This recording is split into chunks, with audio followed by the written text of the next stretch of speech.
going with that, with the shipwreck. I helped Henri to his feet, collected our topies from the corner, then followed Duc down the stairs, of which only 3 remained. The morning sun was hotter than should have been possible, and a cadre of flies swarmed over my defiled boot and up to my face and ears, serving to distract me, if only vaguely, from the view. The topmost half of the boat lay nearly recognizable upon a shelf of rock stretching between river and forest, but the lower half had been pulverized against the boulders. Duc led us down to the riverbank. Wreckage lay piled on the rocks as though some careless giant had dropped a deck of cards and a box of toothpicks.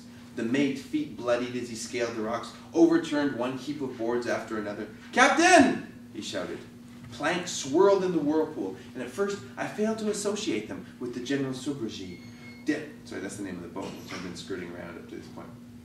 Decked passengers wrung out their garments and coughed, having been thrown into the eddy. Malraux had been right. The stern was the safest place. Only some drowned, they told us. It was with something near ecstasy that I lay my eyes on that sticky-eyed infant from the village and its mother as she sat nursing the child in the shade. Had I been a little more confident, I would have obeyed my impulse to wrap them in my arms. Instead, I stood fast beside Henri Ledelic. "Where's that little Charton?" he asked. The natives laid the injured on the grass. They ripped clothes for bandages. One fellow sat at our feet with his hand pressed to his face and blood coursing down his arm. Those in better repair helped the mate bring down the newfound dead. After a quarter hour, we deduced that the crewmen in the holds, the stokers in the boiler room, and the passengers in their cabins, including our Charton, had all been crushed to death or drowned. At any rate, they could not be found without heavy equipment. Duc limped by, carrying the body of a loin-clothed old stoker whose head lolled like a rag doll's. They lay him out on the bank. The starboard screw had lost pressure, said the mate. "That's an engineering error. That wasn't the captain's fault."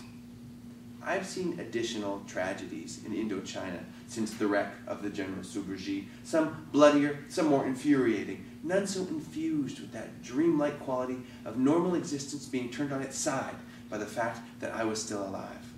Not to say that the world was brighter or smelled more sweetly. The sun beat down malevolently, for one thing, but it was as different as walking out of a dark matinee into the sunlight of 2 o'clock. "How far to the nearest village?" I asked. "There is Kerdamat, not far. Through these trees, then I think to the left." "What should we bring back?" "Bearers," said Duc. "Wagons, water, food." "How far a walk?" asked Henri. "I know the headman likes the French very much. You will not have any problems. A little whiskey for the sick people." He resumed climbing the rocks, an unlikely place to find the captain, I thought, but as Malraux was nowhere else, I had nothing to suggest. The brush above us was wet with spray, and I relished the idea of wiping the soot from my boot. "Do you have your credentials?" asked Henri, "or were they locked in the trunk with mine?" With a start, I thrust my hand into my pocket. Yes, the little oval frame was there, along with the odd scrap of paper. "Yes, here," I said, "crumpled."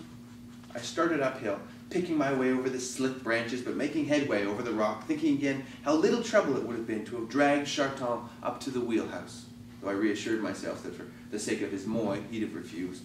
I did not give the riverbank a parting glance. I wished the young mother to know we'd be gone only a moment. "A corkscrew," said Henri. "That's what I have."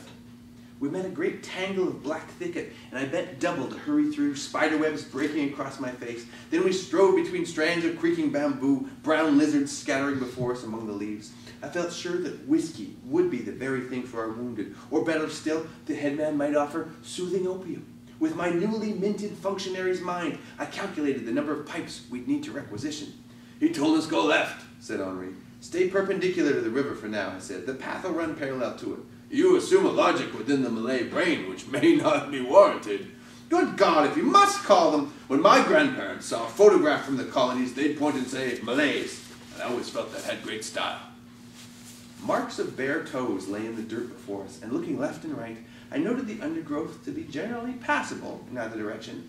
French paths are more conspicuous, as French pedestrians tend to wear shoes.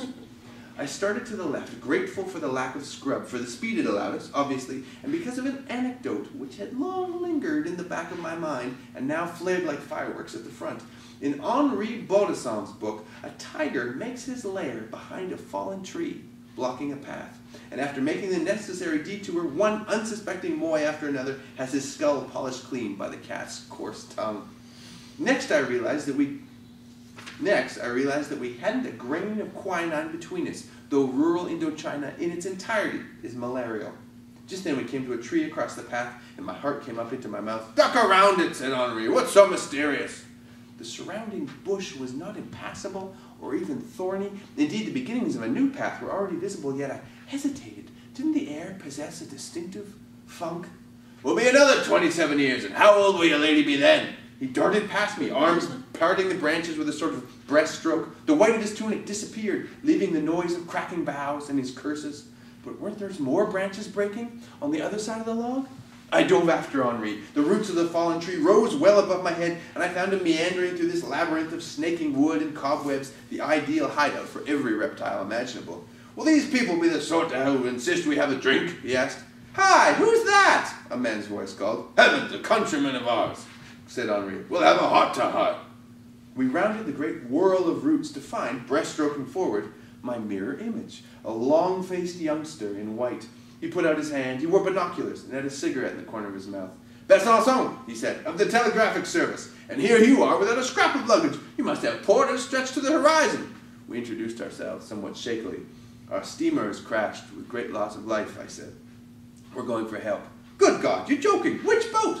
"Now we're looking for goddamn Camarade town," said Henri, "but Camarade's gone up in smoke." "But you're headed for Alnac." "Not to worry, though. I carry a little of everything, blankets and beds and carts to haul them. Where can I find these people?" "Straight back this way," said Henri. And just then a bullock cart burst from the bush, the creature's hooves flattening the foliage with a black turban driver flailing its hips. Besançon clicked his tongue and patted the beast's great hump of a shoulder. The wagon was loaded with tent poles, rolls of canvas, and spools of copper wire. "Our line's gone down somewhere in here," he said. "Nothing's getting through between Vientiane and Saigon, so our regional director got me out of bed." Another cart crashed by, loaded with pots, pans, and tin cans that rolled with every bounce of the wheels.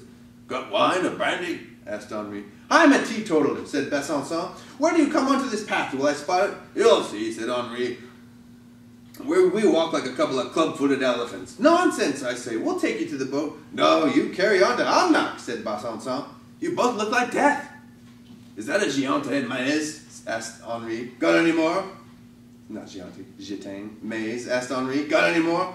"Take the packet," said Besançon. "Amnoc's not far, then you might carry on to Bandin. That's your nearest telegraph. Hope I get the thing mended." We passed one cart full of ladders and cables, then 5 others. I gave up inspecting their contents. After a minute, we trudged out of the trees into open country, where cicadas buzzed with determination, and a hawk circled far overhead. "First find a drink," said Henri. "Then, Adelaide, Tremier." Thank you.